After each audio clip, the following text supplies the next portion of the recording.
Welcome back. How are you doing? कैसी चल रही है आपकी तैयारी? आई होप आप लोगों की तैयारी एकदम जबरदस्त चल रही होगी, एकदम धांसू चल रही होगी। और जो भी आपको टास्क दिए जा रहे हैं, जो भी आपको रिवीजन कराया जा रहा है, आप एकदम तरीके से उस रिवीजन को कर रहे होंगे और उस जो भी आपको असाइनमेंट आपको मिल रहा है वो आप डेफिनेटली सॉल्व कर रहे होंगे। और अगर आप कर रहे हैं, मैं बता रहा हूं, और अगर आप कर रहे हैं तो डेफिनेटली आप डॉक्टर भी बन रहे हैं। 160 मार्क्स फिजिक्स में लाएंगे फॉर श्योर। ठीक है, तो अभी तक अगर हम बात करें तो हमने वर्क एनर्जी एंड पावर का रिवीजन देखा, हमने नीट के प्रीवियस ईयर क्वेश्चंस कुछ देखे। आज के क्लास में हम आगे और नीट के प्रीवियस ईयर क्वेश्चन देखेंगे। साथ ही साथ क्योंकि आज ये चैप्टर यहां फिनिश हो रहा है, मैं आपको एक असाइनमेंट भी प्रोवाइड कराऊंगा। और असाइनमेंट के लिए आपको पता है क्या करना होता है। आज के वीडियो में आपको डिस्क्रिप्शन में आपको असाइनमेंट की एक लिंक दी गई होगी। उस लिंक से आपको अपने असाइनमेंट को एक्सेस करना है एंड उसको सॉल्व करना है। और उसके बाद अगर आपको कहीं पे भी कोई भी डाउट है तो आप डेफिनेटली मुझे कमेंट सेक्शन के थ्रू या फिर इंस्टाग्राम पे मैसेज के थ्रू आप मुझे जरूर बताएंगे। So my name is Vivek Singh Rathore and let's start this class. तो आज की बात करेंगे तो आज का जो पहला क्वेश्चन है वो अगेन 2016 का क्वेश्चन है। 2016 का क्वेश्चन क्या बोल रहा है sir? Two identical balls A and B having velocities of 0.5 and minus 0.3 meter per second respectively collide elastically in one dimension. The velocities of B and A after the collision respectively will be. तो अगर इस question को अगर हम देखें तो हमें basic concept अगर हमारे कोलिजन के क्लियर है तो मुझे इसमें पेन चलाने की भी जरूरत नहीं है। तो अगर आपको याद हो कि ये कौन सा केस है, ये सर कोलिजन का वो इलास्टिक वाला केस है जहां पे दोनों बॉडीज के मास कैसे हैं, सेम है। और जब इलास्टिक कोलिजन होता है और दोनों बॉडीज आइडेंटिकल होती हैं या मास सेम होते हैं तो आप बोलते हो दे एक्सचेंज देयर वेलोसिटीज। तो आप बोल सकते हो ए और बी की वेलोसिटी आपस में एक्सचेंज हो जाएगी। तो उसने जो पूछा है इसमें क्वेश्चन को जो मार्क करें वो ध्यान रखें कि उसने पूछा है the velocities of B and A respectively. पहले बी की बतानी है और बाद में ए की बतानी है। तो बेसिकली पहले जो ए की थी वो बी की हो जाएगी और जो बी की थी वो ए की हो जाएगी। तो आंसर विल बी 0.5 मीटर पर सेकेंड एंड माइनस 0.3 मीटर पर सेकेंड। इस चीज को ध्यान रखें। सीक्वेंस जरूर ध्यान रखें क्योंकि यहां पे गलती लोगों ने सीक्वेंस में की थी और पहला ऑप्शन या कोई और ऑप्शन टिक करके चले आए थे। थर्ड ऑप्शन आप करके टिक कर सकते हैं। ठीक है, तो ये सिंपल सा केस था, मुझे इसमें पेन चलाने की जरूरत नहीं पड़ी थी। आपको पता होना चाहिए कि देखिए क्वेश्चन कितने सिंपल आते हैं। मैंने नेक्स्ट क्वेश्चन में देखें, नेक्स्ट क्वेश्चन इससे भी ज्यादा सिंपल है। अगेन 2016 का क्वेश्चन है। जरा क्वेश्चन देखते हैं। What is the minimum velocity with which a body of mass m must enter a vertical loop of radius r so that it can complete the loop? Do I need to answer this? ये तो हमारे दिमाग में बैठा हुआ है, ये तो हमें वैसे ही याद हो रखा होगा।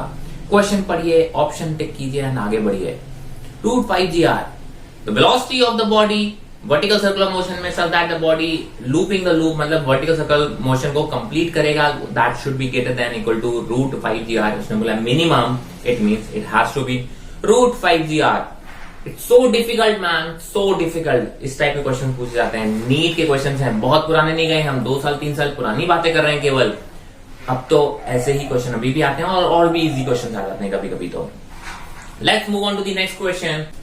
जो नेक्स्ट क्वेश्चन है वो नेक्स्ट क्वेश्चन बोल रहा है A body of mass 1 kg begins to move under the action of time-dependent force F is equal to 2t I cap plus 3t square j cap Newton, where I and j are unit vectors along x and y axis. What power will be developed by the force at the time t?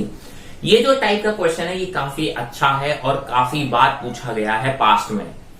ठीक है, तो इसको solve करने का तरीका जरूर देख लें। आप लोग अगर आता है तो आप डेफिनेटली वीडियो को पॉज करें, क्वेश्चन को ट्राई करें, वरना मैं आपको दिखाता हूं कैसे कर सकते हैं। हमको पूछा गया है पावर तो और दिया गया है फोर्स। आपको इस टाइप के क्वेश्चन दिए जाते हैं, कभी फोर्स का रिलेशन दिया जाएगा, कभी एक्सेलरेशन का रिलेशन दिया जाएगा, कभी वेलोसिटी का रिलेशन दिया जाएगा। ठीक है, आपको पता होना चाहिए कि आप कैसे इंटरचेंज करके एक दूसरे के रिलेशन इसमें निकाल सकते हैं। मैंने कहा फोर्स की वैल्यू देखें क्या दे रखी है, उन्होंने देखा force is equal to 2t I cap plus 3t square j cap। कुछ ऐसा दे रखा है फोर्स। मुझे पावर फाइंड आउट करना है। क्या फाइंड आउट करना है? पावर फाइंड आउट करना है। मैंने कहा पावर अगर हम बोले तो ऑब्वियसली जब कुछ नहीं बोलते हैं तो इसका मतलब हम इंस्टेंटेनियस पावर की बात कर रहे हैं। और पावर का फॉर्मूला जो होता है वो होता है F.V। सर F तो मुझे पता है बट वेलोसिटी के बारे में कोई जानकारी नहीं है। कोई बात नहीं, जरा देखिए कैसे इंटरचेंज कर सकते हैं। देखिए फोर्स मास एक्सेलरेशन वेलोसिटी आपस में कैसे इंटरचेंज हो सकते हैं। मैंने कहा फोर्स को आप लिख सकते हो m into a, लिख सकते हैं कि नहीं लिख सकते हैं। Similarly it can be written as m into dv by dt। Sir ऐसा लिखा जा सकता है कि नहीं लिखा जा सकता है? सर लिखा जा सकता है, कोई दिक्कत नहीं है। ठीक है, तो हमने कहा सर इसका मतलब ये किसके बराबर हो गया, 2t I cap plus 3t square J cap. और आपको मास की वैल्यू कितनी दे रखी है, 1 kg। मास की वैल्यू कितनी दे रखी है, 1 kg। तो यहाँ पे m की वैल्यू 1 रख देंगे तो ये तो वैसे ही हो गया। मैंने कहा t इधर लेके जाएंगे तो जो रिलेशन आएगा वो आएगा dv is equal to 2t I cap plus 3t square J cap, और ये dt इधर आ जाएगा। समझते जाइएगा। दोनों साइड आप इंटीग्रेट कर देंगे, दोनों साइड क्या कर देंगे, इंटीग्रेट कर देंगे। मैंने कहा जरा इंटीग्रेट करके रिजल्ट देखिए कैसा आ रहा है। ठीक है, आप बोल सकते हो कि सर हम अज्यूम कर लेते हैं, क्या कर लेते हैं, अज्यूम कर लेते हैं। अज्यूम क्यों, शायद क्वेश्चन में गिवन भी है। अब body of mass begins to move, begins to move मतलब क्या हो गया सर, जब t इक्वल टू 0 रख रहे थे तब इसकी इनिशियल वेलोसिटी कितनी थी, 0। तो किसी रैंडम टाइम t तक इसकी वेलोसिटी हमने मान ली कितनी होगी, v। हम बड़े आराम से रख सकते हैं। मैंने कहा सर इसका अगर इंटीग्रेशन करेंगे, लिमिट रखेंगे तो ये तो आएगा v। यहां पे अगर हम बात करें, देखिए 2t का इंटीग्रेशन आएगा 2t square by 2, 2t square by 2 आई क्या, 3t स्क्वायर का इंटीग्रेशन करेंगे तो आएगा 3t क्यूब। सर इंटीग्रेशन बहुत अच्छे से आना चाहिए, बहुत बेसिक इंटीग्रेशन पूछते हैं मैक्सिमम टाइम। तो भैया बेसिक इंटीग्रेशन डिफरेंशिएशन तो मुझे आना चाहिए। अगर ये भी नहीं आएगा तो फिर दिक्कत होगी भाई। कैलकुलस जरूर कर लें, कैलकुलस, कैलकुलस एंड वेक्टर, यही चीजें मैं हमेशा बोलता रहता हूँ। और लिमिट रखनी अभी बाकी है। सब लिमिट रखेंगे t और 0, मैं थोड़ा सा डाइट करके दिखा रहा हूं। तो आपके वैल्यू आएगी t स्क्वायर आई कैप प्लस t क्यूब जे कैप। ये आ गया आपके पास वेलोसिटी। सर कुछ बच रहा है क्या, सर अब तो f डॉट v चाहिए मुझे। f मुझे पता है, v मुझे पता है, दोनों का डॉट प्रोडक्ट आई कैप और जे कैप के फॉर्म में है। डॉट प्रोडक्ट में डायरेक्ट लिख दूं क्या भाई, लिख सकता हूं। मैंने कहा देखिए आई कैप और आई कैप के टर्म्स आपस में मल्टीप्लाई तो 2t into T square that is equal to 2 into T cube plus 3t square into t cube that is 3t की power 5। so this is your part, ठीक है। so this is your part relation with the time। आप चाहो तो इसमें कुछ option के हिसाब से कॉमन लेके भी आप कर सकते हो। I think this is the answer, ठीक है, इसी फॉर्म में दे रखा है। so this is your answer। so ये एक प्रॉपर मेथड है, इसमें हमेशा ध्यान रखें कभी फोर्स दे रखा होगा, कभी वेलोसिटी दे रखा होगा, कभी एक्सेलरेशन दे रखा होगा और कभी पार दे रखा होगा। कुछ इस टाइप के क्वेश्चन दे रखे और आपस में एक दूसरी चीजें पूछी जाएंगी। तो पार का जो फॉर्मूला होता है instantaneous power that is force dot velocity. तो फोर्स है तो उसे एक्सेलरेशन और वेलोसिटी में कन्वर्ट कर सकते हो। अगर एक्सेलरेशन दे रखा है तो वेलोसिटी कन्वर्ट कर सकते हो, और अगर वेलोसिटी दे रखा है तो आप वापस फोर्स भी निकाल सकते हो, ठीक है। तो ऐसे इंटरचेंज करने मुझे आने चाहिए। इस टाइप के क्वेश्चन पास में काफी पहले क्वेश्चन जरूर पूछे गए हैं और मैं कहता हूँ ये स्टैंडर्ड टाइप है। तो इस टाइप के क्वेश्चन कई बार पूछे गए हैं तो डेफिनेटली हमको ये सॉल्व करने आने चाहिए। तो इस टाइप के क्वेश्चन की प्रैक्टिस जरूर कर लें, ठीक है। So let's move. इसको मैं अच्छे क्वेश्चन में रख सकता हूँ, इसको मैं अच्छे क्वेश्चन में रख देता हूं, ठीक है। वैसे इस टाइप के क्वेश्चन हमने कई किए होते हैं तो बहुत ज्यादा तो हम नहीं कहेंगे कि बहुत ज्यादा अच्छा है, बहुत ज्यादा नया क्वेश्चन है, बट हाँ एक डिसेंट क्वेश्चन है। So let's move on to the next question. Next question is if vectors a is equal to cos omega t I cap plus sin omega t j cap and b is equal to cos omega t by 2 I cap plus sin omega t by 2 j cap are functions of time then the value of t at which they are orthogonal to each other। ठीक है, इस type के question सबसे पहले तो इसमें term जो है हाईलाइट करने वाली है वो ऑर्थोगोनल। ऑर्थोगोनल का मतलब होता है परपेंडिकुलर। सो दो वेक्टर्स हमको गिवन है और हमको बोला गया है कि सर हमें वैल्यू ऑफ टी बतानी है, ठीक है। टी एक वेरिएबल है सच दैट दोनों वेक्टर्स हमारे कैसे हो, परपेंडिकुलर हो। तो मुझे इतना मालूम है कि सर दो वेक्टर्स अगर परपेंडिकुलर होते हैं तो उनका डॉट प्रोडक्ट कितना होता है, 0। तो सिंपल सी बात है इन दोनों वेक्टर्स का डॉट प्रोडक्ट उठा के 0 रख दो और टी की वैल्यू फाइंड आउट करो। इसमें थोड़ा सा एक ट्रिग्नोमेट्री का एक फॉर्मूला लगता है जो आपको पता होना चाहिए। मैंने कहा बेसिक फॉर्मूले आपको पता होने चाहिए ट्रिग्नोमेट्री के। हालांकि आजकल बहुत कम यूज होते हैं बट फिर भी बेसिक यूज तो होते ही हैं, तो हमें याद होने चाहिए। चलिए सॉल्व करते हैं। मैंने कहा जरा देखें वैल्यू क्या दे रखी है। ए वेक्टर शायद दे रखा है sine omega T plus cos omega T, right? नहीं, cos omega T plus sine omega T, cos omega T I cap plus sine omega T J cap. अगर बी वेक्टर की बात करें तो बी वेक्टर शायद दे रखा है cos omega t by 2 I cap plus sine omega t by 2 J cap. यही गिवन है, एग्जैक्टली डेटा देख लेंगे। हाँ यही गिवन है। मैंने कहा सर मुझे ए डॉट बी निकालना है। ए डॉट बी अगर निकालेंगे तो ये देखिए कितना आएगा, cos omega T into cos omega t by 2 plus sine omega T. Sir dot product लेना आना चाहिए भाई, अभी तक तो डॉट प्रोडक्ट बहुत ही इजी होता है। तो ये देखिए अब फॉर्मूला यहाँ पे कौन सा लगने वाला है। मैंने कहा सर देखिए ये लगने वाला है cos A और cos B plus sin A into sin B is equal to आप लिख सकते हो cos A minus B। Yes, cos A minus B का फॉर्मूला होता है cos A cos B sin A sin B। यहाँ पे A कितना है, ठीक है, आप बोल सकते ओमेगा टी, B कितना है ओमेगा टी बाई 2, ठीक है। A देखिए ओमेगा टी, यस इसी फॉर्मेट में है, तो आप इसको क्या लिख सकते हो, जो A डॉट B का जो रिजल्ट आ रहा है मेरे पास, that is coming as cos of omega t minus omega t by 2 is equal to cos of omega t by 2। अब मैंने कहा A डॉट B को मुझे क्या रखना है, 0, क्योंकि दोनों को क्या बोला गया है, परपेंडिकुलर बोला गया। अगर मैं दोनों को 0 रखूंगा तो cos ओमेगा टी बाई 2 को 0 रखूंगा। सर ये 0 कब होगा, जब ये एंगल 90 डिग्री हो जाए, तो मतलब omega t by 2 is pi by 2। हमेशा ध्यान रखें रेडियन में रखना होता है। तो ये आ गया आपका, तो टी की वैल्यू आ गई pi by omega and this is your answer. Basically dot product पे टाइप क्वेश्चन था, ठीक है, डॉट प्रोडक्ट पे टाइप क्वेश्चन था, बहुत बेसिक सा क्वेश्चन था। अगर आपने बेसिक मैथमेटिक्स थोड़ी सी आती है आपको, ये वाला जो ट्रिग्नोमेट्री ये आपको पता होना चाहिए। मैं कई बार ये सारे फॉर्मुले लिखवाता रहता हूँ, ठीक है, जब नॉर्मल क्लास मैथमेटिक्स कैलकुलस पढ़ा रहा होता हूँ, तो ये फॉर्मुले इसलिए मैं यहाँ लिखवा देता हूँ कि आपको बेसिक फॉर्मुले पता होना चाहिए, ठीक है। तो बेसिक सा क्वेश्चन था।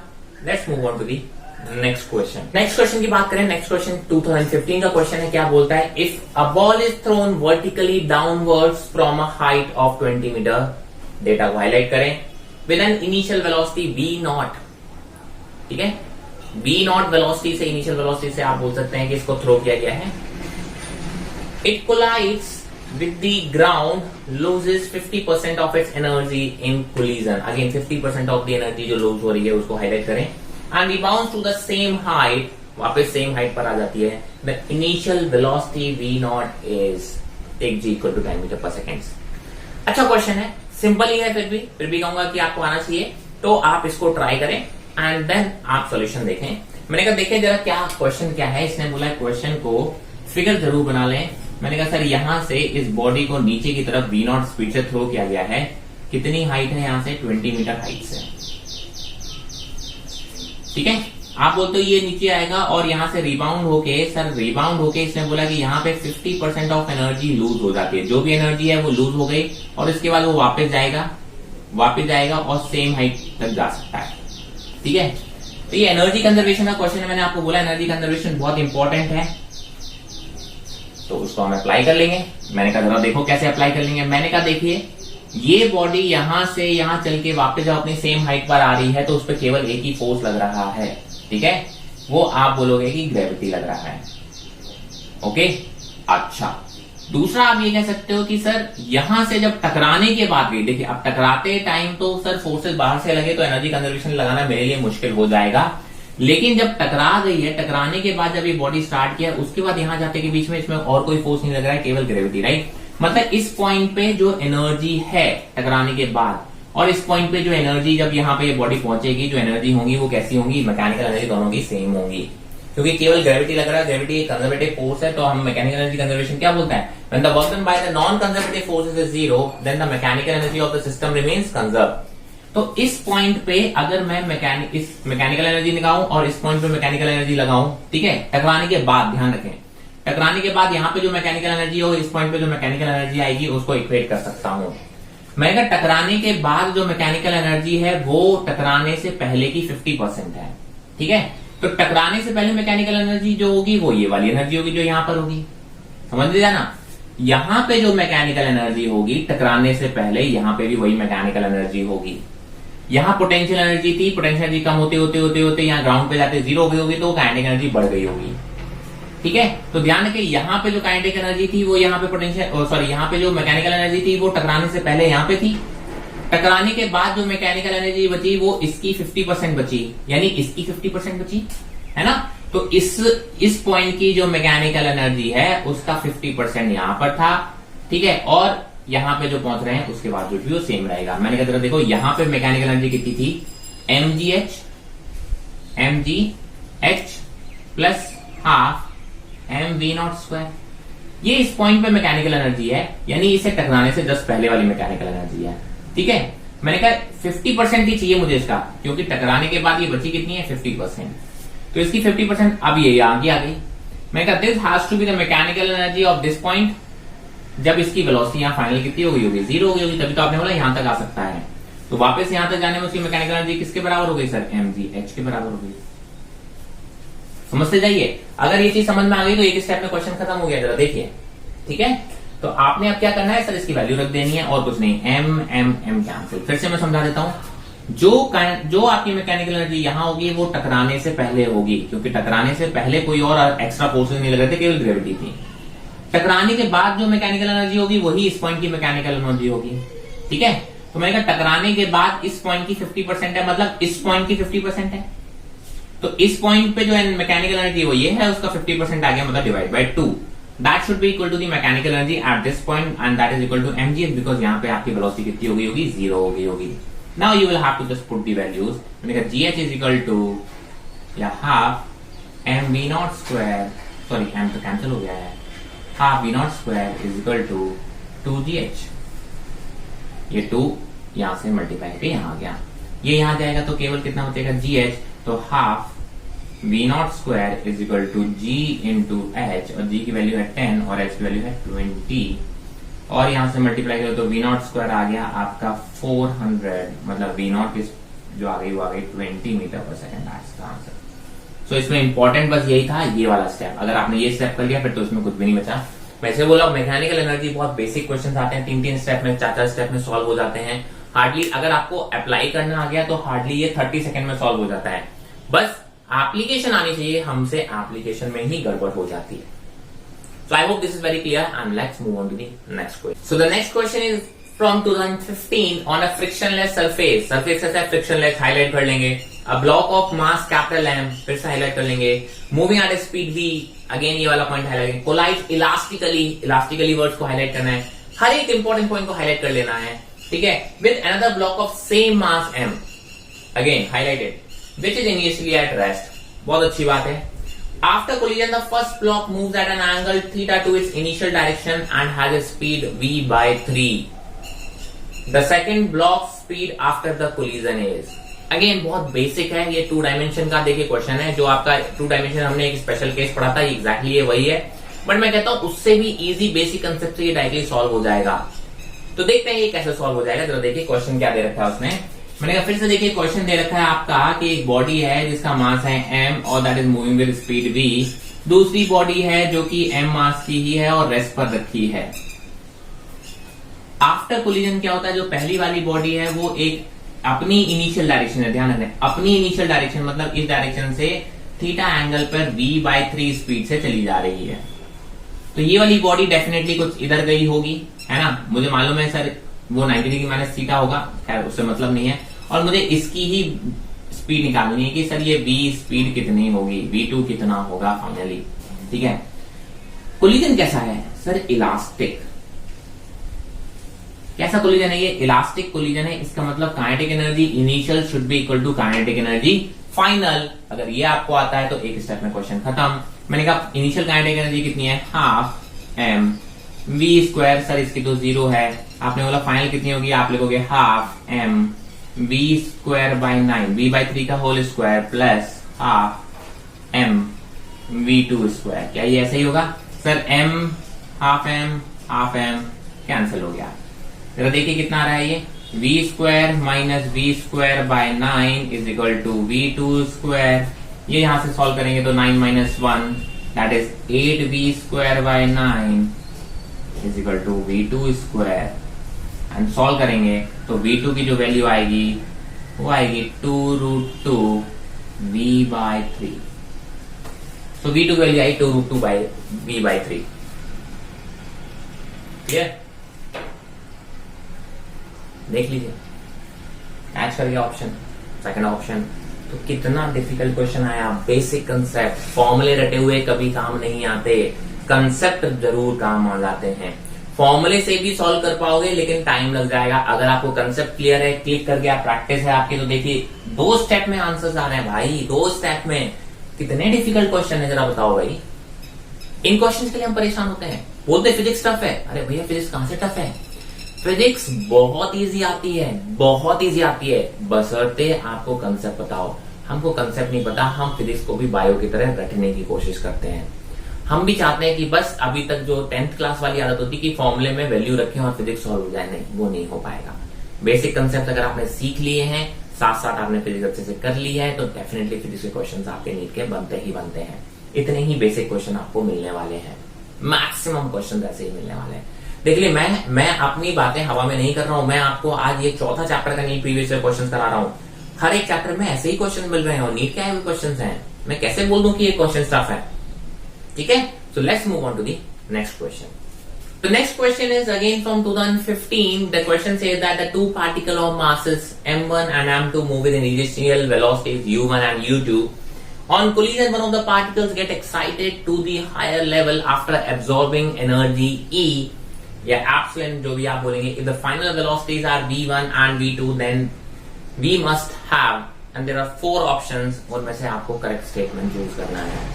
बहुत ही कंसेप्चुअल क्वेश्चन है. अगेन आप देखिए, पेन चलाने की जरूरत नहीं है, बट फिर भी मैं आपको जस्ट एक्सप्लेन करने के लिए थोड़ा सा एक्सप्लेन करूंगा. अदरवाइज आप सिर्फ क्वेश्चन देखेंगे और सॉल्व कर सकते हैं.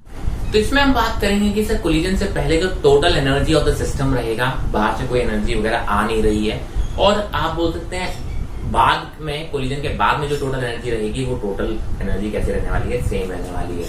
ध्यान रखें, कोलिजन इलास्टिक हो या इलास्टिक हो, total energy has to be same. Elastic collision होता है तो हम क्या बोलते हैं? मैकेनिकल एनर्जी, या फिर बोलते हैं kinetic energy must be same before and after collision. ठीक है, बट अगर हम ओवरऑल सिस्टम की बात करें, होता क्या है? इलास्टिक कोलिजन में हीट के फॉर्म में या साउंड के फॉर्म में या अदर फॉर्म में एनर्जी लॉस हो रहा है. अगर वो भी एनर्जी हम सिस्टम के अंदर काउंट कर लें, ठीक है, तो टोटल एनर्जी बिफोर कोलिजन और आफ्टर एनर्जी कोलिजन वो सेम रहेगी.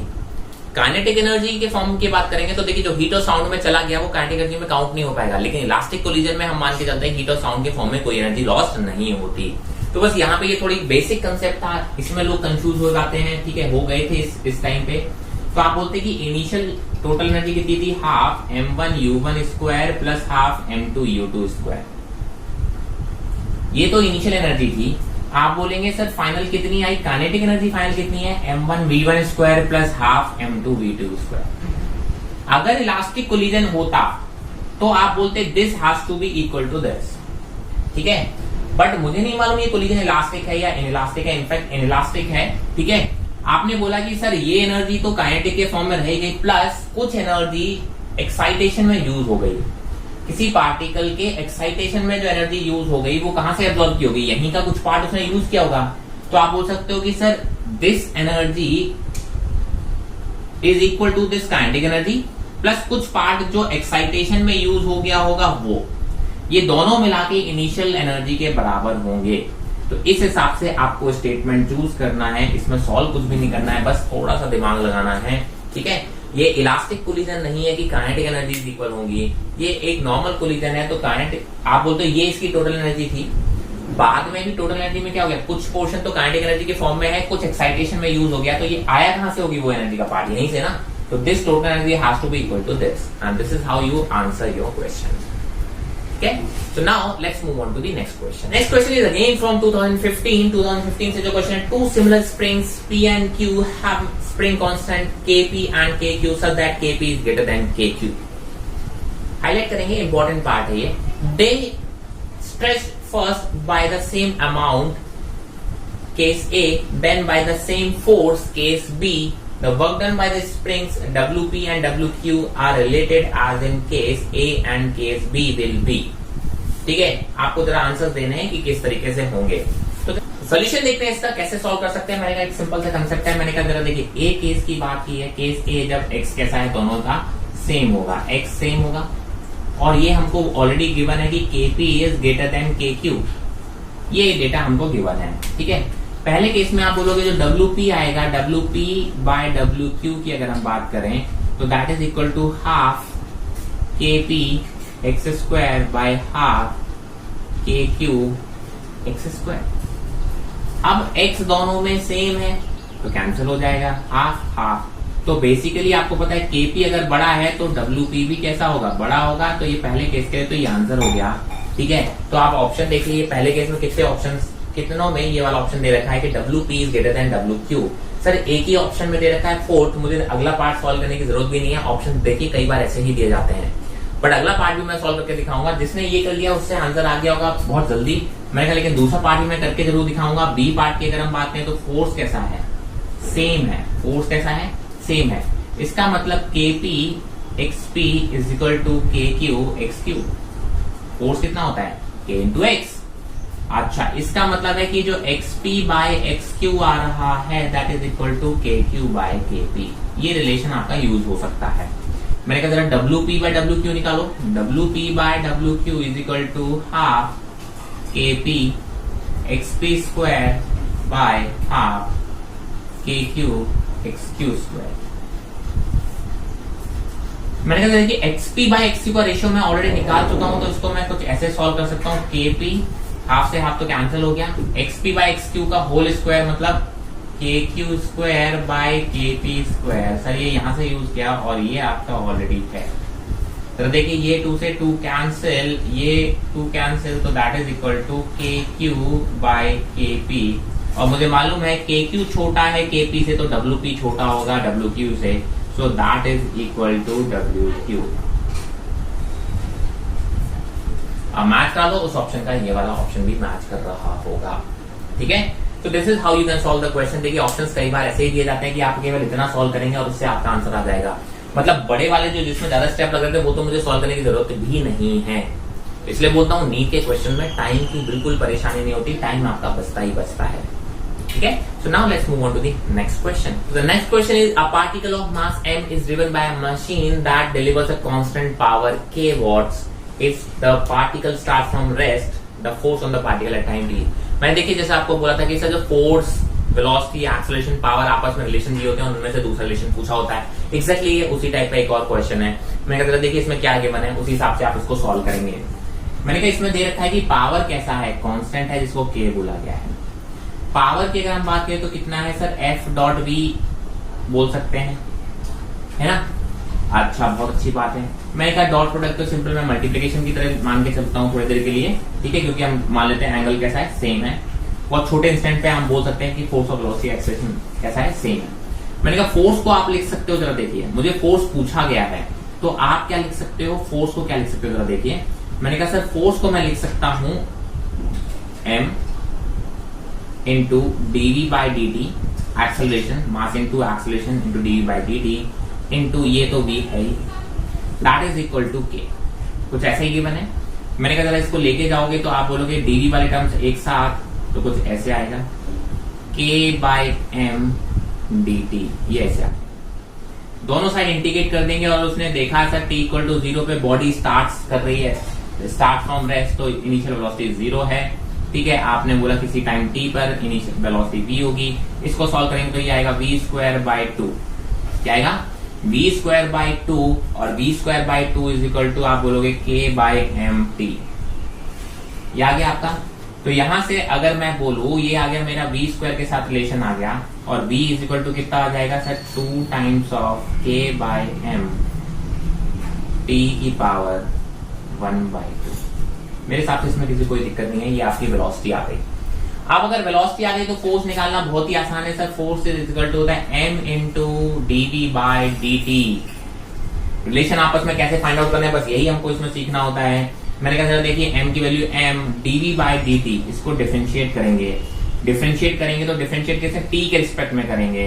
तो देखिए कांस्टेंट को तो आप पहले बाहर निकाल दीजिए, तो 2k बाई m की पावर 1/2, ये कांस्टेंट है, इसको बाहर निकाल दिया, t की पावर 1/2, ठीक है। t की पावर 1/2 का डिफरेंशिएशन अगर आप करोगे तो कितना आ जाएगा sir, that will be equal to 1/2 times of t की पावर 1/2 नीचे डिनोमिनेटर में आ जाएगा, ठीक है।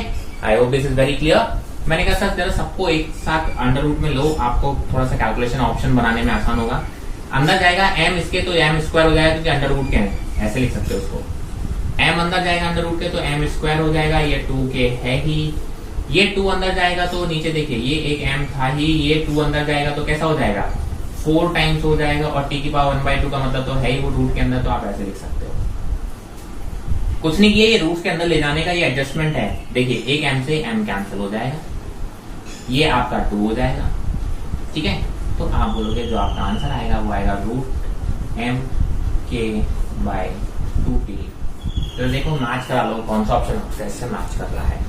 ठीक है, तो जो 4 ऑप्शन है उनमें से डेफिनेटली कोई ना कोई आपका मैच कर ही रहा होगा। तो देखिए सेकंड ऑप्शन आपसे मैच कर रहा है। ठीक है, तो ये मैंने आपको बोला, ये एक फॉर्मेट है, इस टाइप के क्वेश्चंस पास में बहुत पूछे गए हैं, तो इनकी प्रैक्टिस आप जरूर कर लीजिए। कभी पावर गिवन होगा, किसी पिछले क्वेश्चन में फोर्स गिवन होगा, किसी में वेलोसिटी गिवन होगा, किसी में एक्सेलरेशन गिवन होगा, तो आपस में मुझे कैसे एक दूसरे को इंटरचेंज करना है, इसके कई सारे क्वेश्चन प्रैक्टिस कर लीजिए।